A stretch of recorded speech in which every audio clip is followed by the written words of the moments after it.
today we will talk about another pest attacking apple orchards, San Jose scales.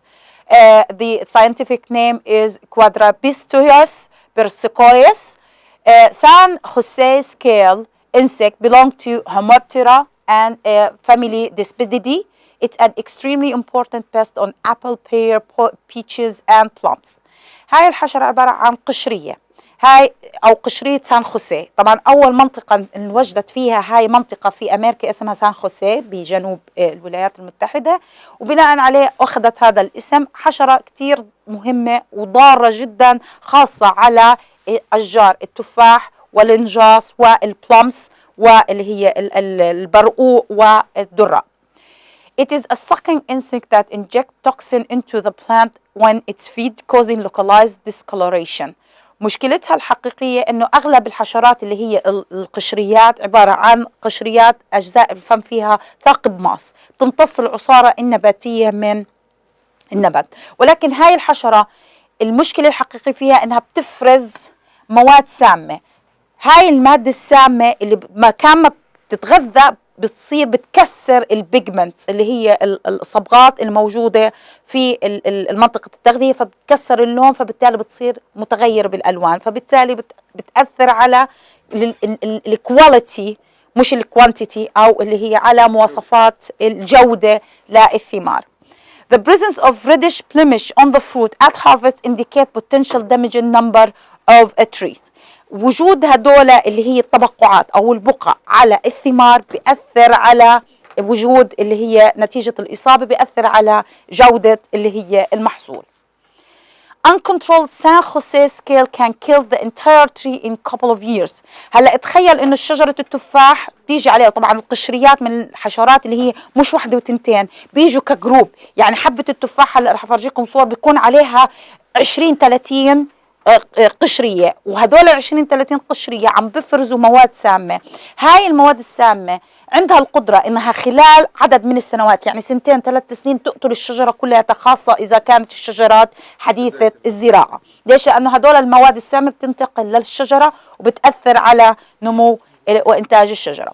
San Jose scale was once devastating pest in fruit tree in 1922. More than 1,000 hectares of mature apple were killed in southern Illinois by this insect. هاي الحشرة كانت بال 1922 من أهم الحشرات اللي بتصيب أو تسببت بأنه 1000 هكتار من شجر التفاح اللي هو ماتشور أو الناضج اللي هو المنتج كلياته اتدمر بشكل كامل نتيجة الإصابة بهاي القشرية. The scale was first introduced to the United States in 1870. تم استيرادها بال 1870 من الخارج، قامت بالاستيطان في مناطق في الولايات المتحدة. الحشرة ما احنا اغلب الحشرات اللي عندنا اللي بتصيب هدول بتكون مش مستوطنه، بتكون قادمه من برا. مثل احنا هلا الحشره الثانيه اللي هي بتصيب عندنا هلا بالحمضيات، وادت الى كثير خساره في المزارع الحمضيات اللي هي ريد سكيل انسكت اللي هي بتصيب القشريه الحمراء على الحمضيات. هاي طبعا الحشره من كثر جابوها من شرق اسيا بالغلط بالخطأ، يعني مش مقصودة، وبلشت تستوطن. اجت ما لقت اعداء حيوية وكانت الظروف مناسبة لتواجدها، فانتشرت بشكل كبير حتى وصلت لفلوريدا، وبرضه ادت الى حدوث خسائر جدا وبإنتاج الحمضيات. With the introduction of long-lasting chlorinated hydrocarbon insecticide like DDT after the World War II, San Jose disappeared and was no longer damaging pest commercial fruit producers. بعد ما انت بتحكي على 1920 و1800 لما بدأت استخدام اللي هي chlorinated hydrocarbons اللي هي المبيدات المكلورة باستخدام الدي دي تي والالدرين والديالدن والهبتاكلورز، هدول المبيدات اللي هي العضوي الاورجانوكلورين، ادت الى اختفائها.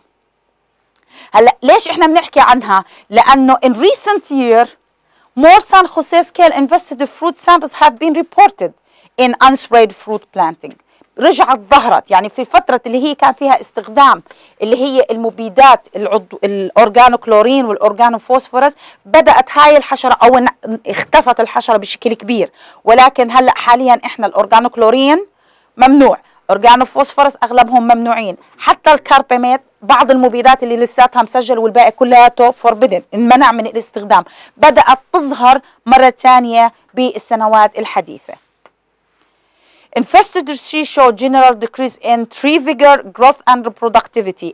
أهم أعراض الإصابة فيها إنها بتأثر على قوة الشجرة، على النمو، على الإنتاجية، فبالتالي عم تضرب لك مش بس الثمار اللي أنت عم تنتجها، حتى على الستوك الأصل. يعني في حشرات بتصيب الثمرة بتأثر سلبيا على البرودكتيفيتي، بس بتأثرش على النمو، على تطور، على سلامة وصحة الشجرة أو النبات، ولكن بس على الإنتاج. هاي بتأثر على كل شيء، حتى على سلامة النبات بتأثر عليه بشكل سلبي. Under heavy infestation, twigs may be crusted over with the scale. Smaller twigs sometimes are killed. يعني هلا هاي الحشرة هلا لما بتشوفوها بتبدأ بإنه تعمل كلاسترز، تتجمع على الأفرع، حتى خاصة الأفرع الصغيرة اللي هي بتكون رفيعة أو حديثة النمو بتموت نتيجة تجمع هاي السكيل انسكت عليها، ونتيجة إفرازات اللي هي المواد السامة أو المواد القاتلة أو التوكسينز اللي فيها داخل الشجر. On fruit, feeding most abundant amount around the blossom, stem end and often result in a gray patches around calyx of the apple. تجمعها على الثمار بتيجي في المناطق اللي هي التصاق النباتات اللي هي منطقة الكلس، نتيجة بتكون بنهاية الستيمز اللي هي النموات الحديثة، فبتتجمع في المناطق اللي هي التقاء، فممكن انه بسهولة نتيجة التغذية، نتيجة الإصابة الثمار توقع على الأرض، ممكن تموت. حتى المنطقة البلوسمز إذا إجت بالمراحل الأولى اللي هي لما تكون البراعم لساتها منتفخة وتبدأ عملية التغذية عليها، بتؤدي إلى إنه قتل هدول البراعم الموجودة. Infested fruit has a spotted, molted appearance because of a small red inflammation surround the each scales. طبعا هلا الإصابع مكان ما الحشرة أو القشرية بتكون موجودة حواليها بتكون في هالة لونها متغير، بيكون اللون يا إما بشكل تبقعات أو بتكون اللي هي على لون أحمر أغمق من اللون السكن. طبعا التفاح الأحمر مفروض إنه أحمر، ولكن هاي بتيجي على الألوان لونها شوي داكن نتيجة اللي هي التقرحات ونتيجة التهيج اللي بصير في اللون في منطقة التغذية. هيات مثل اللي بكون هيات شايفين هاي الحشرات، طبعا هاي اللي هي هاي هون الحشرة الصغيرة، وشايفين التهيج اللي بكون عليها حواليها اللي لونه أحمر. طبعا هاي الحشرة هون هاي، وهذا اللي هو الهالة اللي بتحيط فيها نتيجة عملية التغذية. طبعا على الساق بتكون متجمعة بكميات كبيرة، حتى لو ما بتعمل قطع أو قشط للبارك أو للحاء بتلاقي صار في عندك تلون نتيجة المواد السامة اللي بتفرزها القشرية، فعشان هيك بصير في عندك اللي هو موت لما يكون في عندك على النيو وودز أو اللي هي النموات الحديثة. حتى على البارك الجذع الرئيسي بتلاقي انه صارت هدول في عندك تغير في اللون، المفروض انه هذا وود واللي هو لحاء الخشب اللي هو بيكون اكثر اشي بتحمل، ولكن نتيجة التغذية ونتيجة افرازات المادة السمية بيأثر عليها وبصير في عندك مثل التلون. هذا مفروض يكون لونه على لون ابيض حليبي او اللون البيج الفاتح. طبعا كلياته هاي شايفين وين بتتجمع في المنطقتين، يا اما في المنطقه العلويه للتفاحه او المنطقه السفليه هنا اللي هي منطقه البلوسم او بالقاعده للثمار. طيب كيف اجت؟ insects spend in the winter in an immature stages اللي هي second nymphaean star or in the black cap stages infested in the twigs and larger branches of various fruit tree. Insect about 1/3 growth. هلا دورة حياتها تبدأ انها بتعمل الاوفر وينترنج اللي هي البياض الشتوي، يا اما بالطور اللي هو النمف. طبعا السكيل انسكت لانها حشرات غير كاملة النمو ما بتحطش بيض، بتحول البيض ليرقات، اليرقات بتصير بيوبا، البيوبا بتصير حشرة كاملة. هدول بتحولوا اللي هو هيميميتامورفوسيس اللي هي نصفية التحول. بتحط بيوض، البيوض بيطلع منها نمف او كرولرز بنسميهم.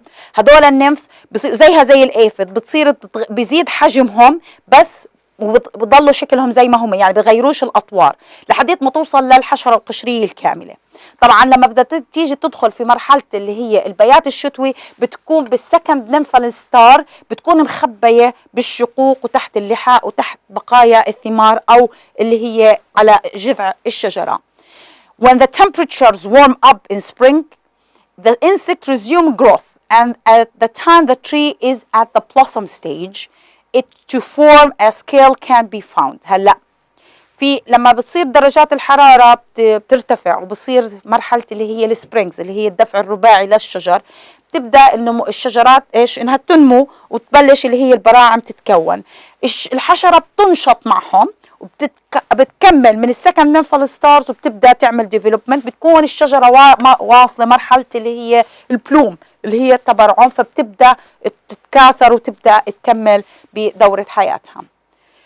One is nearly around one. الجروث هذول مش ضروري تعرفوهم لأنه هذا مورفولوجيكال، ولكن هي بتكون لونها الجراي تو وايت كنوب at the centers اللي هي إنها بتكون عبارة لأنها الحشرات القشرية مش مثل الميلي باجز إلها شكل فورمز معين، أشكالهم بتختلف، شكلها دائري بيكون لونها للون المائل ما بين الجراي والوايت. طبعا هدول في عنا اللي هي سكيلز كفر ذا فيميلز الأنثى. ليش احنا بنسميها سكيل؟ لأنها في طبقات قشرية بتكون على السطح الخارجي للحشرات نفسها، بتقوم بعملية حمايتها. في بعضهم بيكون على شكل كوتون مثل الكوتوني كوشن سكيلز اللي حكيت لكم أول مشروع كان طبق عليه مكافحة الحيوية اللي هي الكوشن سكيل انسكت اللي هي بتكون على شكل بتفرز قطن. هلا بتروح على شجر التفاح أو على شجر الفيجز أو على حتى على الزيتون بتلاقي فيه مثل كأنه في واحد منتور قطن. هذا بيكون يا اما من البسله يا اما من السكيل انسكت او الميلي باجز او حتى الايفيدز. زي الايفيد اللي راح نتعرف عليه ليتر راح يكون في عندنا اللي هو ديسيفيس بلانتاجينا اللي هي القطني ايفيدز اللي هي بتفرز ماده قطنيه عشان تغطي وتحمي نفسها وتحمي البروجيني تحت هذه القطن. هنا بتكون عبارة عن إيش؟ سكيلز اللي هي عبارة عن راوندد سكيل قشرة خارجية بتحميها. لا هدول بنعتبرهم من السوفت سكيلز. اللي أخذ معاي بشجر الزيتون كنا شفنا في عنا الهارد سكيلز اللي هي القشريات الصلبة اللي بتكون قشرة، يعني حتى لو بدك تشيلها في دبوس ما بتقدر تشيلها، هاي ممكن بسهولة تشيلها لأنها soft scales. The other form of oval and smaller rice do not have a larger end on the scale. These scales may be waxy covering in male, emerging as a minute yellow twink insect. هلا هدول اللي هو الفرق بين الذكر والأنثى مش ضروري تعرفوه، ولكن إنه عادة الفيميل بيكون السكيلز لونه للجراي، هون بيكون لونه شوي للصفار للبيل اللي هو عشان نميز إنه ذكر من أنثى. Females remain under the scale throughout their lives after mating began and give birth for a living young nymph. They do not lay eggs. Female continue to produce about 6 weeks. هلا أول مرحلة اللي هي بيتم فيها mating، بصير في وضع بيوض ملقحة وبتفرق الباقي اللي بيطلع كلياته نمف زي الايفيد بتكاثر بارثينوجينيسيس. ما بنحط انه بشكل بيوض لانه مش بحاجه انه ينحط بيوض لانه بتكاثر جنسيا. Young scales are very small, yellow mite-like insect. They have 6 well-developed legs and antennae, and they can crawl because they call the crawlers. لأنهم they start crawling to find a spot for their feeding, and then هلا السكيل انسكت من الحشرات اللي هي مش نشطة، يعني ما بتتحرك كتير، يعني بتمشي لمسافات محددة وبتثبت. هدول ليش؟ لأنه أول ما بتطلع الأنثى بتضلها مكانها، بتضلها تعطي بيرث تولد نمفس اللي هم الحوريات. هلا الحوريات أول ما بتطلع لها مثل الأرجل، بتبدأ بتمشي شوي وبعدين بتثبت حالها. لما بتلاقي مكان تتغذى فيه بتحط أجزاء الفم في المنطقة اللي بتتغذى فيها وبتقعد بتتحركش. الايفيد بنتقل، الوايت فلاي بتتحرك، اللارفي بتتحرك، اما هون لا، هدول بضلهم موجودين. عشان هيك بتلاقيهم لما بيجوا بصيروا باك اب، يعني بصير الامتداد من مكان الام بضلهم يطلعوا لاماكن اخرى وبنتشروا بشكل بشكل توزيع spatial distribution، ولكن هدول بنسميهم كرولرز لأنهم بيزحفوا لمسافات قصيرة ليلاقوا مكان للتغذية، وبعديها بثبتوا حالهم وبضلهم بهاي المنطقة بنتقلوش منها. Within 24 hours they found a place and suitable for them, and they insert their mouth legs through the bark and the fruit and the leaves and begin to suck at the sap. After settling down, crawlers shed their skin, legs, antennae and appear flattened and yellow. لأنه هاي المرحلة بتيجي مجرد ما يلاقوا السبوت الجديد يبدأوا يحطوا أجزاء الفم في البارك، بيبدأوا عملية التغذية عن طريق امتصاص العصارة.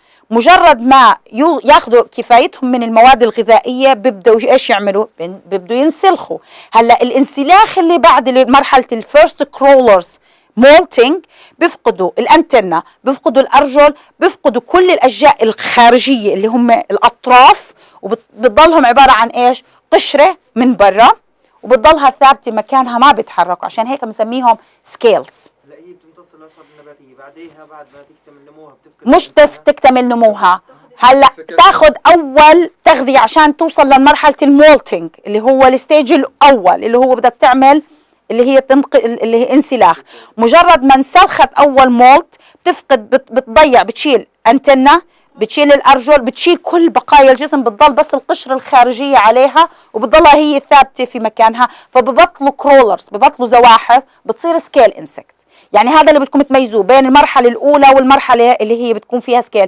المرحلة الأولى اللي بتكون فيها كرولرز اللي هم الزواحف، يعني عندهم القدرة إنهم ينتقلوا، مجرد ما يستقروا يبدوا عملية التغذية ويبدأوا يسحبوا الساب أو العصارة من النباتات، بيبدوا يستقروا. يعني هون لقوا المكان المناسب، بيعملوا شد لكل الابندجز اللي هي الاطراف اللي لهم من قرون استشعار، من جلود، من ارجل، وبيبدوا بيستقروا في هاي المنطقه وبتحولوا لسكيلز. ماشي.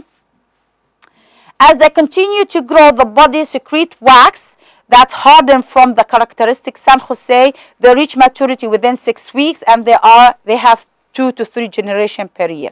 هلا اول ما بيطلع قشره لونها اللي هي بده يكون لونها يلوش، يعني لون على الصفار اللي هو اللون الفاتح.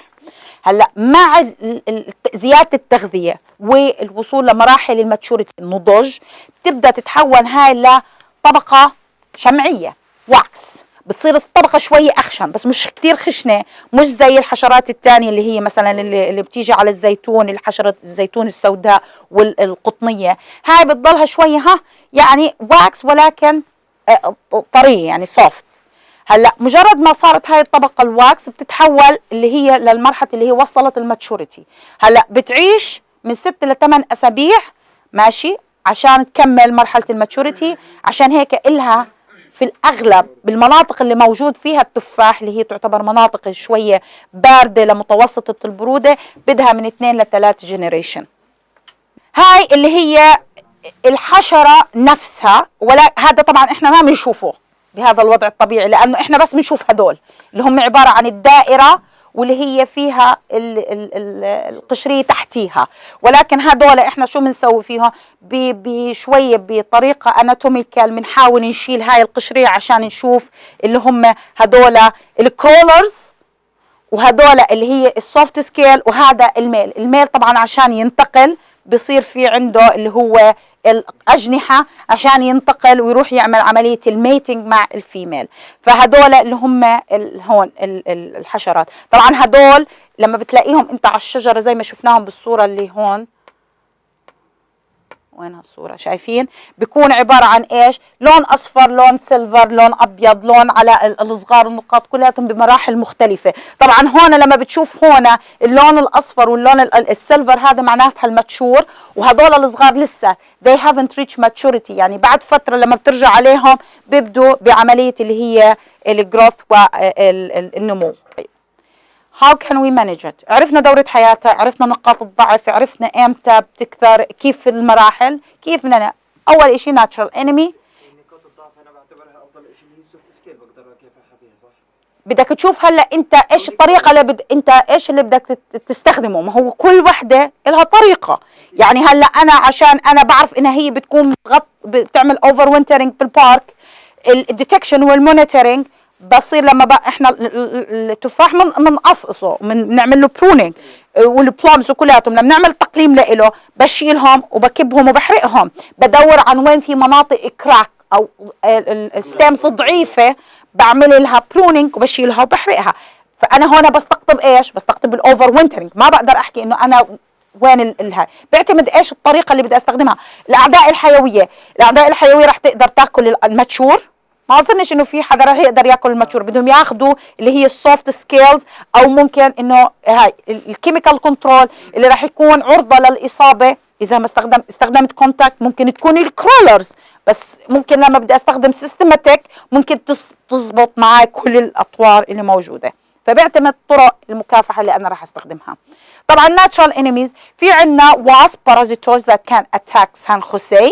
Predatory lady beetles can contribute to natural mortality. Fungus can infect the scale insect when the weather conditions are suitable. Natural enemies do not seem to attack scale quickly enough to prevent scale from causing permanent damage as a tree. هلا طبعا هدول كلاتهم المحتملين. طبعا وجدوا انه مشكله الاعداء الحيويه انها لانه السكيل انسكت اكثر من ستيج ومراحلها ممتده، صعب انه الاعداء الحيويه تيجي باللحظه المناسبه انها توقف عمليه اللي هي التكاثر والانتاج والتوالد، لانها هم مش بيوض ملقحه بتحط بيوضها فيها، ولكن هي عباره عن توالد، فصعب شوي انك تعمل لها كنترول. طيب الطريقه الثانيه الديتكشن والمونيتورنج. طب انا بدي اعرف انه مثلا امتى ابدا بعمليه المكافحه او امتى شو استخدم للمكافحه. بدي اعمل متابعه. If the twig looks unhealthy or dead, examine that closely for custody scales during pruning operation. monitoring وانا قاعد عم بفقد، مش انا براقب الشجر او بدي اعمل له برونينج، بتطلع على الافرع اللي ممكن تكون ضعيفه. يعني شجره هيلثي بيجي بلاقي فرع عصفار ناشف، هذا بيعطيك انديكيشن انه ممكن يكون في عندك مشكله. مش بقصه مباشره، بس بدي اعرف ليش بدي اقصه. بفقده اذا لقيت على القواعد اللي هو مش عندك التويجز اللي هم عاده بتجمعوا على القواعد اللي هي التقاء الافرع. اذا لقيت نموات او لقيت حشرات او لقيت مثل النتوءات بعرف انه في عندي سكيل، فبقوم بعمليه اللي هي قص. هلا اذا لقيت على الفروتنج سكين لقيت احمرار، يعني لقيت انه في التفاحه مثلا صفرة بلاقي في عليها نقط مثل الاحمر، او التفاح الاحمر الالوان فيها تبقع فيها مثل البقع، بعرف انه ممكن يكون في عندي سكيل. فبالتالي انا يا اما اذا كانت نسبتهم قليله ممكن اعمل لهم بشيلهم، اما اذا كانت كثيره فممكن انه انا استخدم مبيدات عشان اقلل منهم. هديك على الحمضيات، هديك على كاليفورنيا ريد سكيلز، هدول بتيجي على الحمضيات، عشان هيك سموها كاليفورنيا، لانها اول مره التقت فيها اجت في كاليفورنيا، لقوا انه شجر الحمضيات بكاليفورنيا وفلوريدا كلياتها منقره عليها. على الاوليف بتيجي ليتر از سكندري بيست. اذا كان في هلا ما هو التداخل صار في اللي هي انتر كروبينج، له فوائده له مساوئه. هلا الريد سكيل مثل ما تقولي انا طبختي المفضله كذا ولكن باكل كذا، هي نفس الشيء. سكيل انسكت بتفضل اللي هم السترس، اذا وجدت على السترس بتكون، ولكن اذا ما لقتش السترس ممكن تروح على الزيتون، ممكن تيجي على التفاح، ولكنها مش بنفس التفضيل، مش نفس التفضيل ومش نفس الدمج. هلا adult male scale can be monitored by pheromones، بما انه احنا في عندنا mating وهي تابعه لهوموبترا، يعني الميل والفيميل بدهم يعملوا ميتنج عشان يحطوا بيوض مخصبه في اول مراحل اللي هو في نهايه السيزون، اللي هو في المراحل الاولى الاخيره للنمو، على اساس انهم يبدوا في عمليه اللي هي التكاثر او الاوفر وينترنج. هلا هدول ممكن انا اعمل 6 فيرمونز، بستخدم الفرمونات الجنسية عشان أشوف إمتى دخل الميل على الحقل، على أساس إنه أبدأ بعمليات المكافحة. Male usually begin to fly during plum and petal falls. طبعا إمتى هذا بيكون؟ بمرحلة الربيع، اللي هو ببداية الربيع بتبدأ اللي هي المرحلة اللي هي الطيران للذكور. فأنا ممكن أنا أستهدف to detect the crawler stage by predicting the appearance of 500 degree days at 10 degrees. طبعا الديجري دايز شرحناها المحاضرة اللي فاتت كيف بدك تعمل الديجري دايز. وجدوا انه الديجري دايز طبعا بدكم تحفظوهم هدول لانه هدول مهمين. 500 درجة degree days على درجة حرارة 10. هاي معناته انك انت ابدأ اذا بدك تعمل مكافحة، هذه اللي هي your indication اللي هي المكافحة. وعادة بتاخد من 4 إلى 6 أسابيع اللي هي توصل لهاي المرحلة. In summer generation crawlers are expected to appear على 600 degree days لما توصل درجة الحرارة 10. طيب هلا الطريقة الثانية اللي هي الفيرمون ترابز. هلا الفيرمون ترابز اللي هي involve using chemicals. طبعا بتعرفوا بعمل attract وبعمل kill للسكيل للميل لأنه هم الفلاينج ستيجز عندي اللي هي بتتنقل من مكان لمكان. These chemicals are synthetic copied chemicals. Female scales are attracted to male by mating. Male scale extremely small, giant-like insect and trap need examined carefully. It can be appear with the fine dust on the trap and concentrated of a sticky surface near the pheromone emitters. طبعا هاي اللي هي مواصفات الفيرمونز اللي بدنا نستخدمه، لانه مش رح ادخل بتفاصيله لانه اخذنا كثير بحكي بالفيرمونز. Trapping scale can indicate the activity. أنا ممكن أستخدمها كإنديكيتر وبنفس الوقت ممكن إنه أنا أستخدمها كبايوفكس. بتتذكروا البايوفكس اللي إحنا استخدمناه المحاضرات في الثالث إمتى our zero time to calculate degree days. أنا بقدر أستخدمه للبايوفكس. طبعا عادة إذا استخدمته هذا male flight usually occur in late April when اللي هي بتصير بوجود اللي هو الفيرست petals. طبعا هدول الفيرمون can be examined daily to know the bioeffects occur. وببدأ بعمل الكالكوليتنج للديجري دايز، وعادة هدول اللي بيساعدوني على تحديد امتى راح تطلع عندي الفيرست كرولرز اللي هم انا بدي استهدفهم في عملية المكافحة. هلا detecting the crawlers movement، بما انه انا قدرت اني اتوقع انه بدي 6 أسابيع وببدا بشوف الكرولرز. انا لما بحدد الكرولرز هدول لما ببدا بشوفهم في ميد ماي او ميد جون بعد 6 أسابيع ببدا انه هدول لساتهم سوفت، يعني لساتهم فارنبلز، لساتهم ممكن انه لو استخدمت اي مبيد ياثر فيهم لانه ما لهمش قشره شمعيه من الخارج. هلا dark double sticky sided trap tape should be monitored the emerging of crawlers.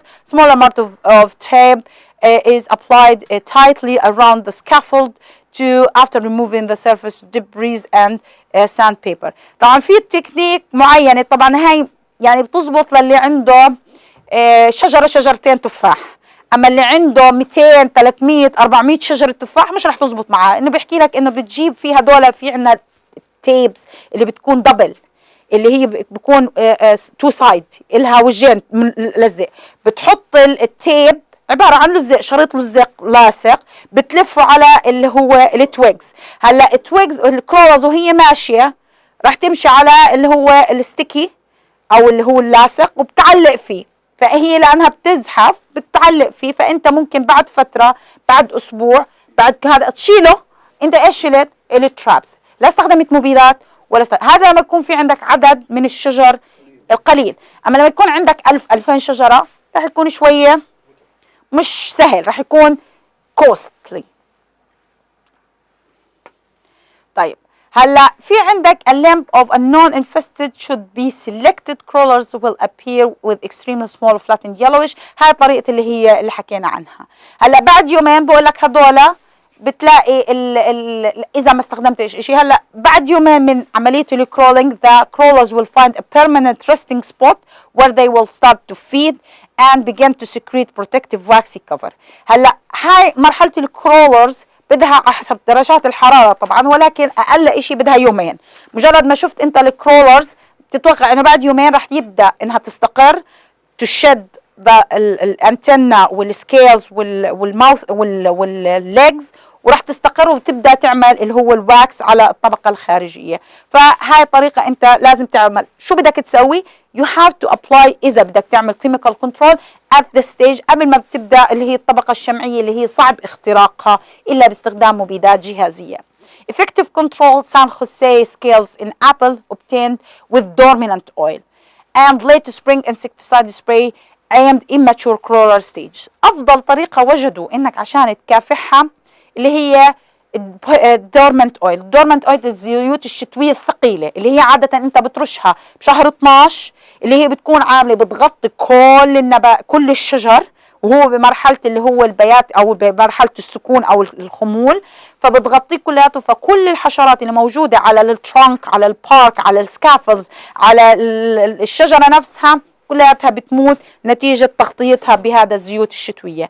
أو إنك أنت بتعمل انسكتسايد بالإيرلي ستيجز بالمراحل اللي هي الإماتشور اللي هي بتكون عادة بشهر 4 بشهر 5 بترش مبيدات بهاي المرحلة على أساس إنه أي كرولرز وهي طالعة إنك أنت تحاول إنك تقضي عليها وتقتلها.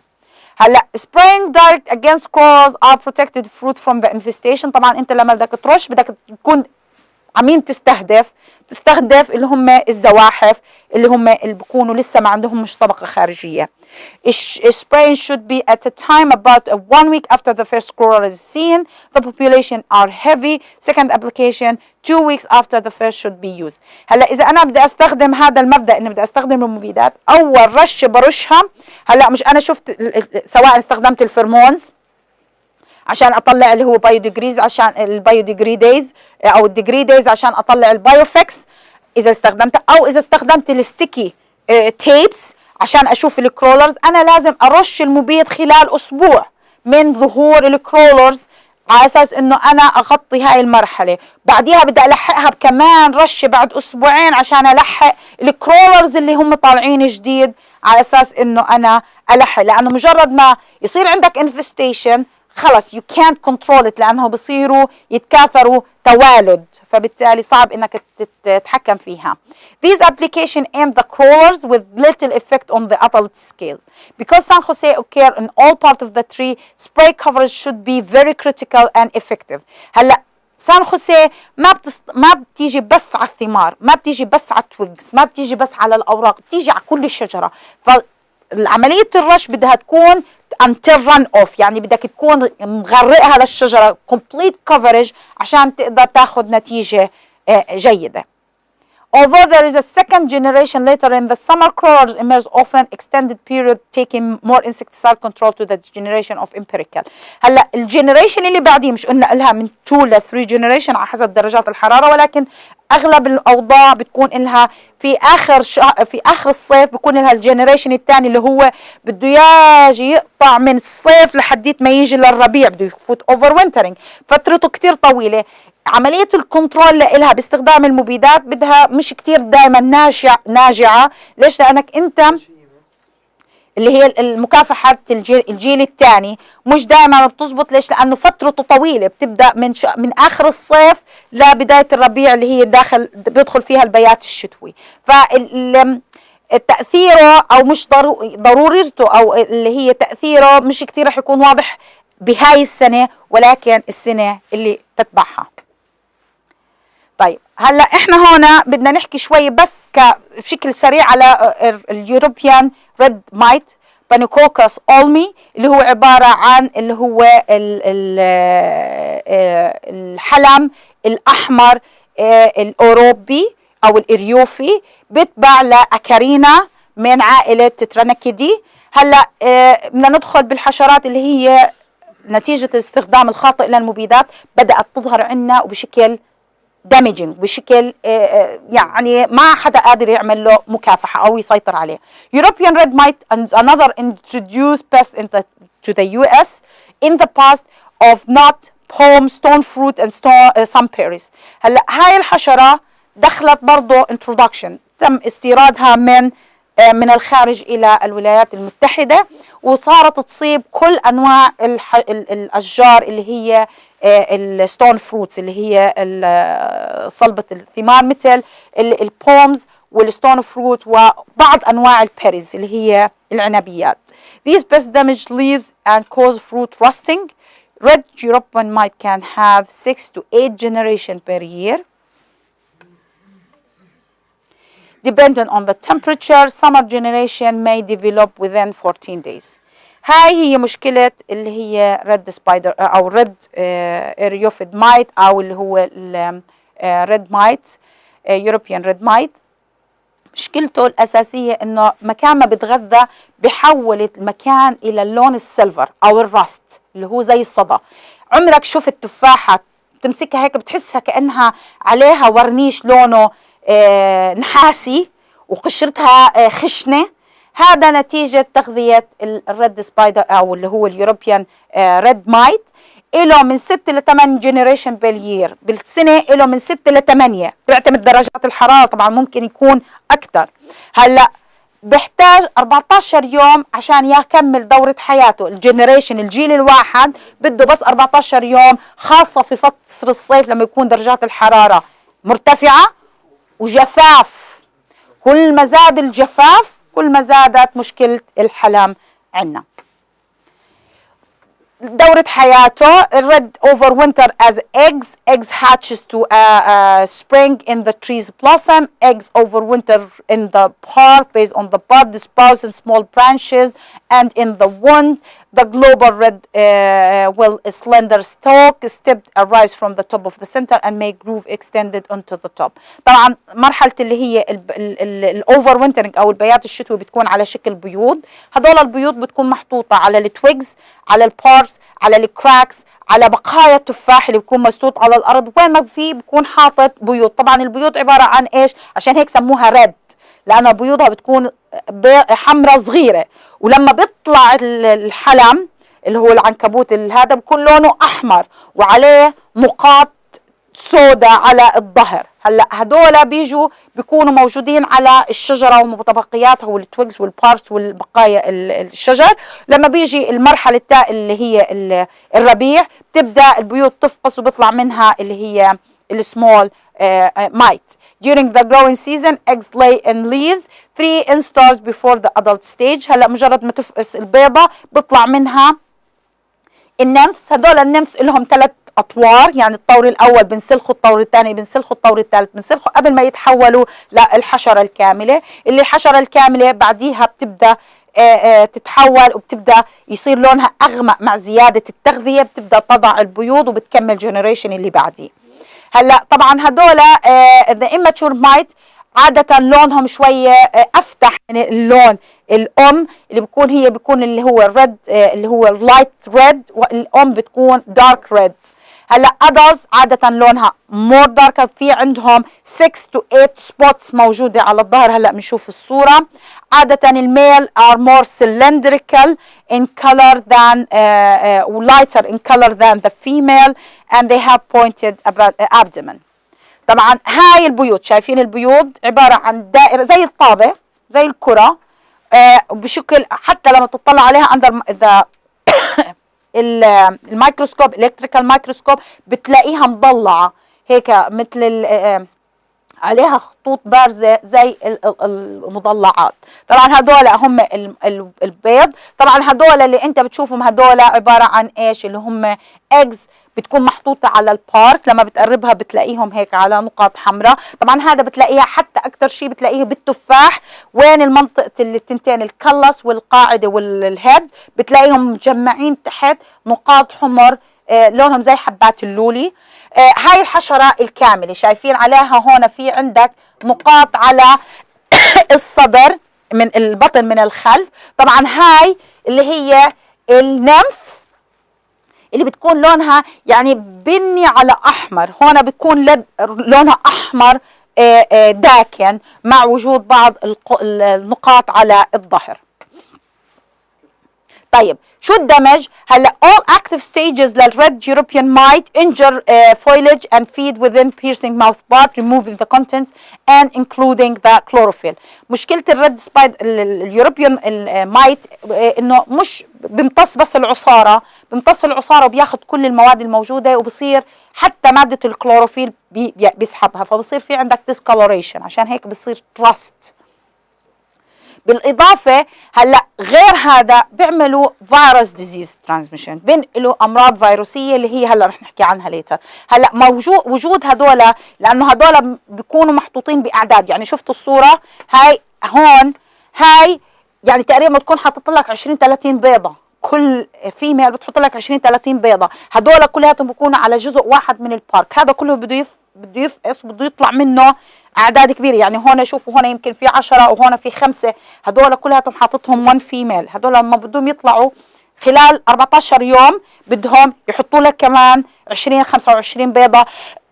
فالحشره الوحده بتحط لك 200 300 بيضه في دوره حياتها الوحده. طبعا تكاثرهم بيصير اسرع، خاصه اذا كانت درجات الحراره مرتفعه. عمليه التغذيه وعمليه امتصاص وسحب الكلوروفيل بتكون بشكل كبير، فبالتالي خاصه بيأثر على الانواع اللي هي الحساسه، الريد ديليشس والباربونز، اللي هم هدول اكثر شيء بيكونوا عرضه للاصابه وبتظهر عليهم اعراض الاصابه. طيب هلا هدول الاصناف الاكثر حساسيه للاصابه بالريد. طب شو بدنا نعمل كنترول، اللي هي biological control, monitoring وchemical وcultural control، وهاي ان شاء الله بنكملها الاسبوع الجاي.